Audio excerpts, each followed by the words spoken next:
Hello, I hope everyone is well. Let's get started.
these guys are on Amazon Prime and have stuff coming in every day.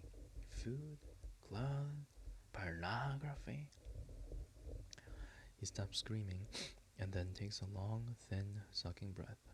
Where to begin? Walter says. This is now a federal incident. The purview of the Secret Service, ATF, FBI, and the CIA. That's how big it gets. Can you imagine the number of eyes on my little pilot program that I worked so hard on? The one with the wood grain logo, the one with the yellow, green, red, black, four-color printing. Can you imagine how fast they'd like to close me down? I'm disappointed in you, Silver. When we met, I thought you had some good ideas, a sense of justice.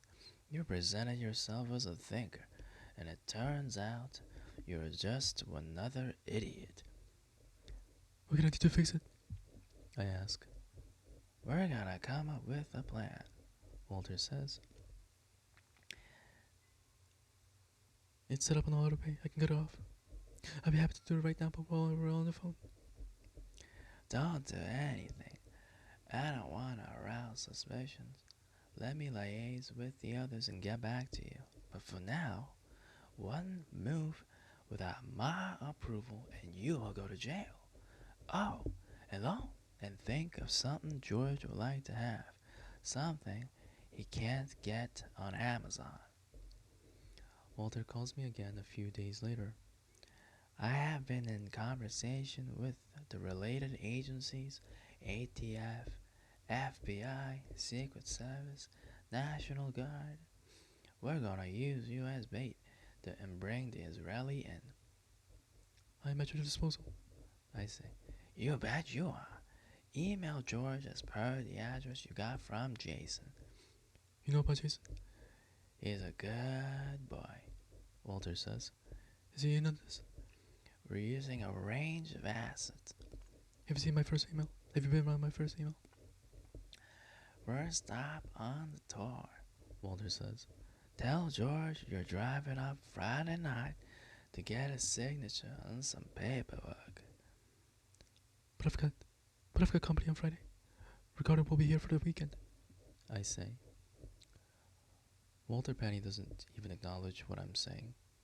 Tell George you're able to meet anytime after 6 on Friday through 6 on Saturday. I do as I'm told. George replies he can do it any time before sundown on Friday, or after sundown on Saturday. I call Walter. Crap, Walter says. This confirms my suspicion. Your brother is practicing Judaism. He and Lenny are observing the Sabbath. That's what we've been seeing them doing on Friday nights. The feds couldn't figure it out. Said they were lighting some kind of flares and then sitting dormant, as if waiting for something. The feds couldn't crack it. Was there a used car dealer got George hooked on religion? Strange things happen when men are left to themselves. In the background, a phone rings. That's the big boys. Do nothing further until you hear from me. Meanwhile, another message from George appears in my inbox. When you come, bring my silk boxers upstairs, dresser on the left, and some cookware, pots, pens, a spatula, and a ladle. And maybe mom's old candlesticks, not the silver ones, glass. A little while later, the phone rings. So what's your special gift? Something you can bring that he can't get from Amazon? Aunt Lillian's chocolate chip cookies, I say, not telling him that A, I'm not in possession of her actual cookies, and B, I don't have the recipe to attempt recreation. It's like the frontier. Your brother and this Lenny character are running a general store up there. The bad boys bring them a dead duck and get Hershey bars in return. They've used the Amazon boxes to build themselves some sort of fort in a fort, which at the moment our camera can't penetrate. We're thinking it's made out of some kind of river mud. Doug, I say. Crescent Doug?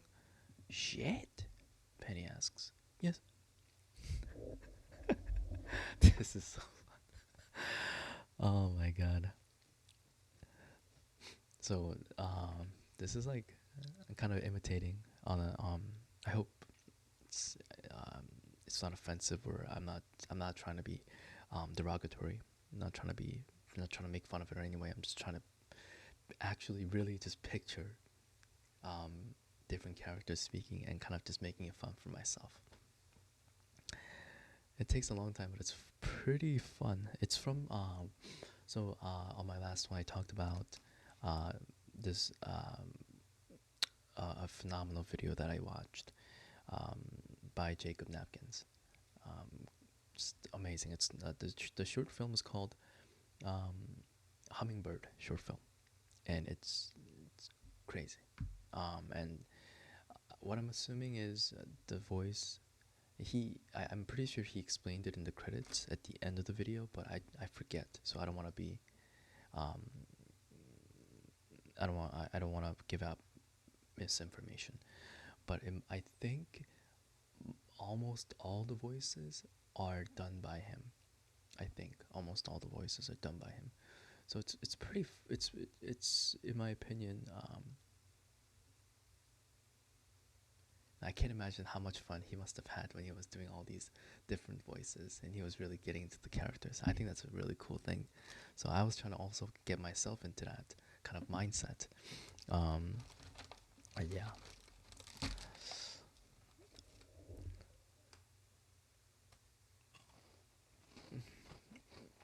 Favorite thing is definitely the country accent. I've never spoken to country folks, so this may seem I'm just imitating it. My limited knowledge.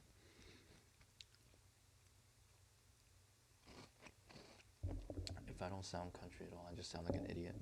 So it be.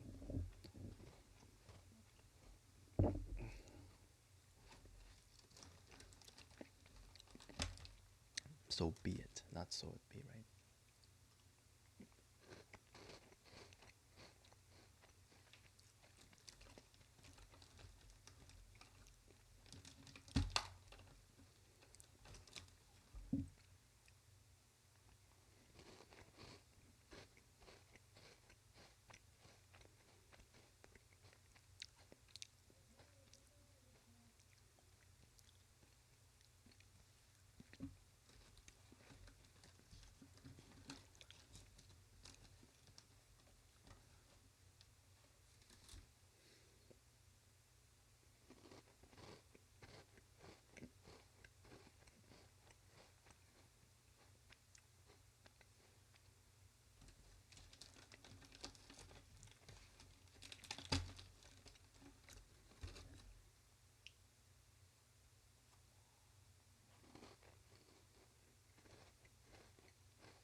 That's what I was missing. It's not supposed to make sense. Some parts of it are just not supposed to make sense. It's supposed to be some sort of crazy shit. Like you just imagine in your head and you just kind of let it go.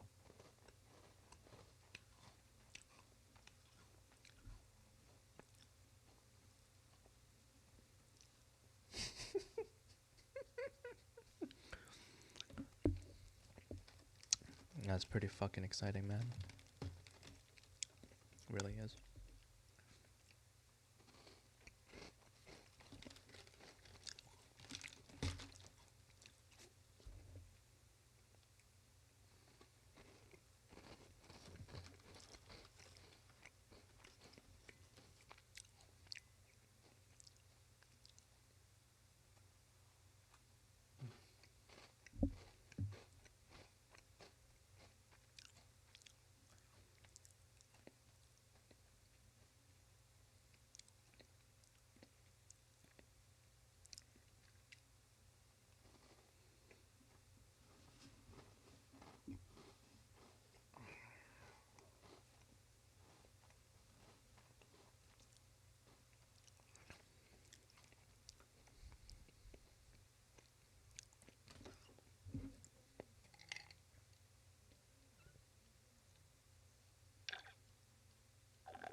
Several hours from home. And then once I'm there, I'm led by an unmarked car to a deserted airstrip, lit like a film set.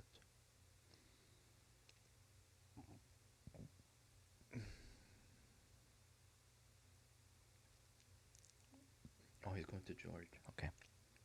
Going to where George is.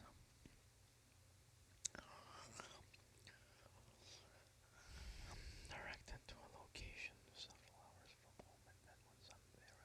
and then once I'm there, I'm led by an unmarked car to a deserted airstrip lit like a film set. Parked, parked on the dirt runway are a few.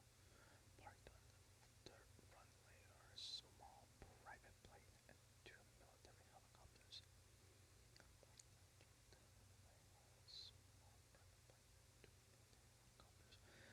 By the time I arrive, the sky is sinking full twilight to the flat black of a starless night.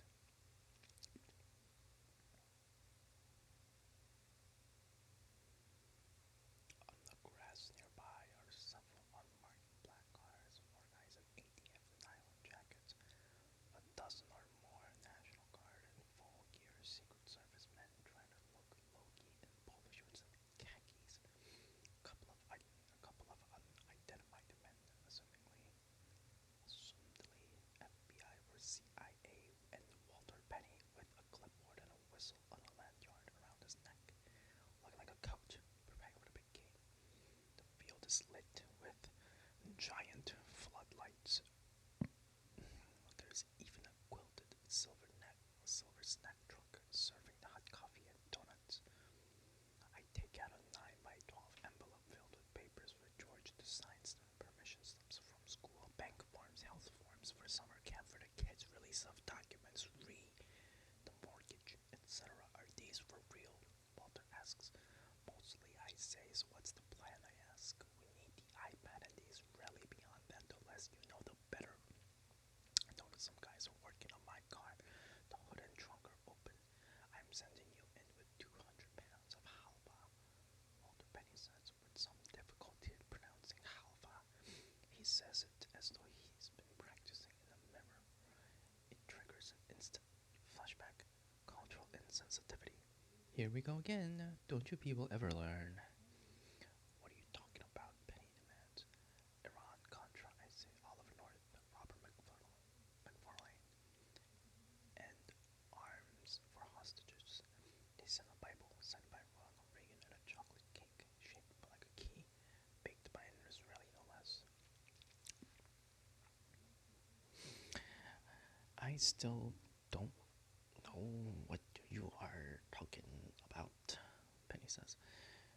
You may not, but I do, I say. What's the point of the halva? I figure it might appeal to this character, also hiding fat. So good for these guys, and it's not something the government food bank can distribute as easily.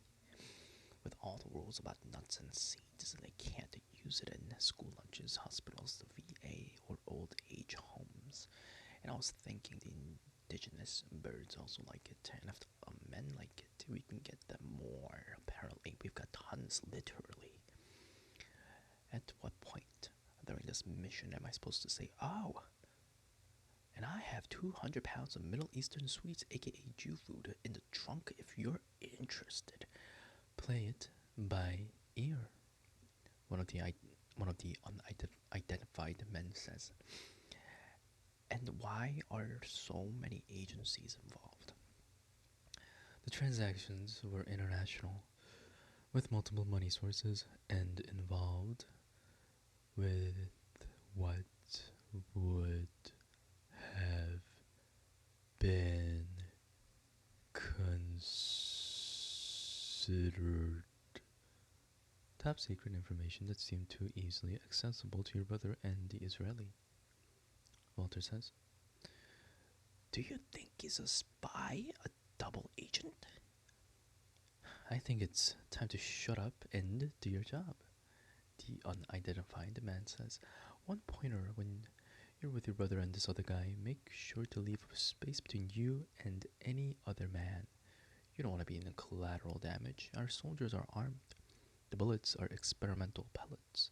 We're testing a glycerin-based product with kind of an entry dart, something that will be able to add an additional agent to if a desired agent, like a nerve agent or a bio agent or like a just little sleeping medication. Nothing for you to worry about. Walter Penny resumes the lead. Earlier this week, we dropped a marker that's sending in a signal. That's the point you need to drive to. We put a GPS in your car that will lead you there, and we're using the same marker for the operational assistance. I must have looked confused. The soldiers, he says. Your car has now been wired. It's now mic'd inside and out. Do not talk with us or engage in any way en route in or out. It's 2.5 miles and down a rutted old road. Really less of a road than a path. Suddenly things are moving quickly. I'm ushered back into my car, and packing. The road is beyond dark. It is like driving into a tunnel from which all hope has been removed. The car's headlights seem to frame things only a half second before I am upon them. I keep driving blind towards the blinking light. A few times I am thrown off track by fallen leaves and I have to navigate around. As I pull up to the spot, the GPS goes dark, without my turning it off. I flash the brights on and off a couple of times before getting out of the car. I hear rustling in the bushes. George steps out into the headlights, looking pretty good, in a kind of rough honed Sunday morning way. Hi George, how are you doing? He moves to hug me, which seems uncharacteristic. Are you hugging me or patting me down? George doesn't answer. Glad you got the birthday gift. Lousy reception, George says. If there's cloud cover, I get nothing. What about Netflix? Slow, very slow. Can I see? I've never seen one in person before. He unzips his jacket and takes it out. The iPad glows. It really is a beautiful object, isn't it? I tap around at the various applications. How do I get to the pictures, I ask. George taps something, and the photos of the kids pop up, interspersed with images of guns and other military paraphernalia. What's that? Just stuff, he says. Remember how you used to play Army and Hogan's Heroes and all that? Yeah, I say. I got back into it. Not much to do up here. Fun, I say. I tap on his mailbox. An email in Hebrew pops up. Hard to read without my glasses, I say, pretending not to realize it's in another language. Until I saw the photos of the missile launchers with the Arabic writing and the emails from Israel, I didn't really believe Walter Penny. I thought it was some crazy game, but now it makes sense. George always liked to be a big shot, to wheel and deal, and playing war was his was a childhood favorite. It's so fucking slow. George says, grabbing the iPad from me and shaking it like an Etch-a-Sketch. I'm sure there'll be a faster one soon, I say, taking out the envelope of papers I need him to sign. Sorry to bother you with this stuff. I've not been able to get your lawyer on the line. Me neither, George says. He's not answering my emails. You want me to ask around about finding someone new? Maybe, George says, using the card as a writing service and scrawling his signature on one document after another. I start to relax. You brought my underwear? He asks. Yep. Good, he says. The stuff they give us is crap. Government issued jockeys, shafts around the legs so you're raw and you can't run. And it's too damned binding. Big balls, he says. Yes, you've often said that about yourself. And the pots in the pants? He says, slow signing. Got him. You doing a lot of cooking? It's not like I'm in the Domino Pizza 30-minute delivery zone. What do you make? Cheese sauce and peanut sauce. There's a lot of flour, butter, cheese, peanut butter, and pasta. Not so much sugar. We need more sugar. Have you got any? I pull a couple of packets of Splenda out of my pockets. If you'd ask, I would have brought. He goes me out as well, trying to keep it short. Candlesticks. This is what I could find. I was handing it to him. They were Jane's. He takes the candlesticks like that's the most important part of it all. Matches. I open the passenger door of the car and dig around the glove compartment. Stuff falls out. Give me the flares. George says, I might need those. This isn't fucking trick or treat. I grumble as I hand him the flares and the rest of the snacks I packed for the ride. George plucks a half-empty Coke from the cup holder and sucks it down. Amazing, he says. The flavor, it's like the nectar of the gods. I wish they'd get a fucking Coke machine in this fucking place. I brought you a gift, I said, pulling out the cookie tin. George immediately looks both excited and concerned. Is that Lillian's tin? I nodded enthusiastically. What happened? She died? It's alone. She's fine. I suddenly panicked. I hadn't thought about this part, about how it would happen. That I had Lillian's tin. I know that Lillian's cookies were good lore. I proudly opened the tin, having replicated the same old crinkly, rarely replaced circles of wax paper, the cookies vaguely pale but rich with clumps of chocolate chips and walnut halves. How many?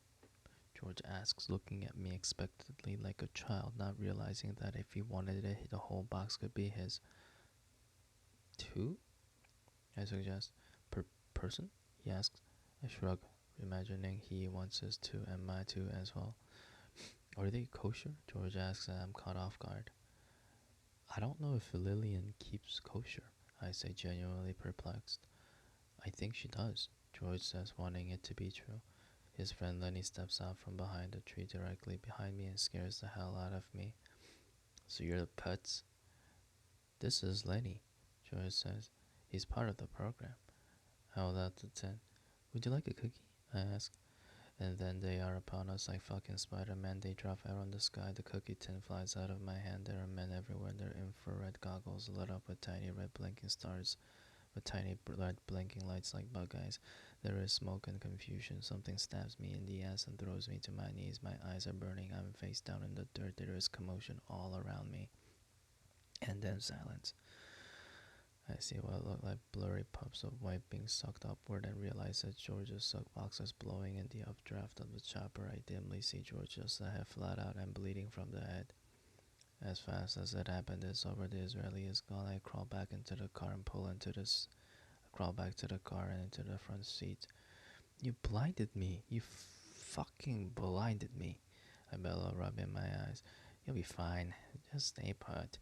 Walter Penny's disembodied voice speaks to me. And stop rubbing your eyes. You're only making it worse. Stay put for how long? A few hours, maybe until morning. With these dead people? They're not dead. They're sleeping. You can't just leave me here.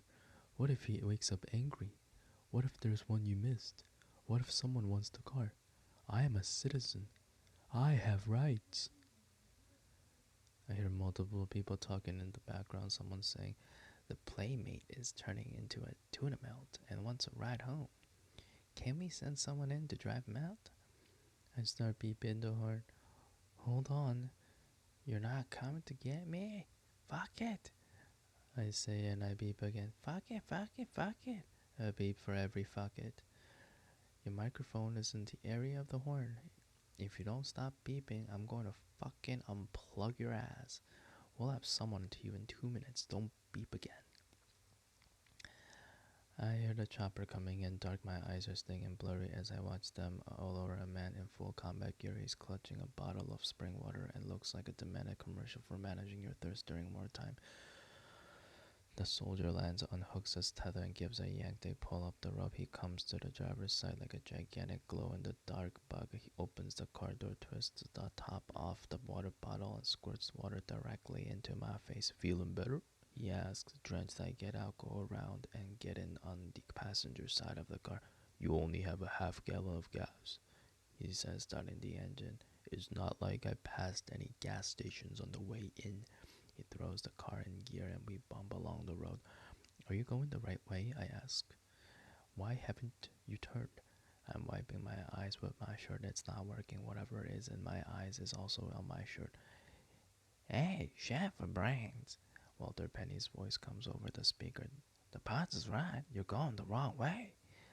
Sorry, this soldier says. I'm kind of dyslexic. He turns the car around and steps on the gas, and there's a giant thunk. It's not a sound, but the weighty sensation of having struck something. What the fuck was that? Walter Penny asks. I think I hit an animal, the soldier says. Let's hope it was an animal, Walter Penny says. I think we can keep going, the soldier says, demented. We limp toward the finish line. At the road, we are met by 2 unmarked cars that escorts us back into the deployment area. I get out. Someone hands me a bottle of eye wash. The first thing I see when my eyes are clear in the dented hood, ripped fender, a crack in the windshield, and blood.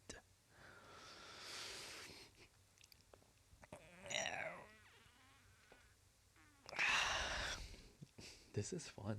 Just reading it like this is really fun. It gets you in the it gets you on the mood, if that makes sense. Well, not. It gets you on the reading mood. It keeps you engrossed, even though you have no idea what the fuck is really going on. It's pretty fun. I'm gonna stop that. That takes a lot of energy, though. Oh, it takes a lot of energy. It's not just, yeah. Maybe it's because I'm doing it for the first time. That's a lot of work.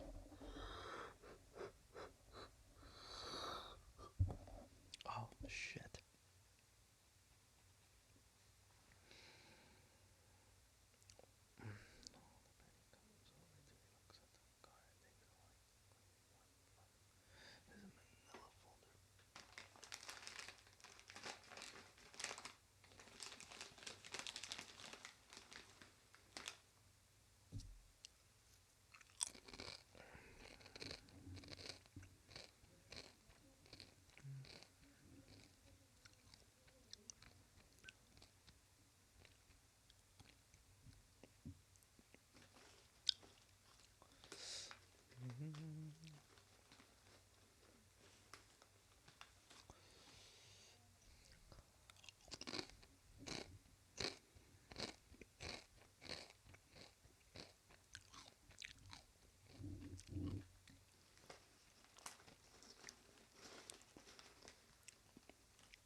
I'll see you guys on the next video. Bye.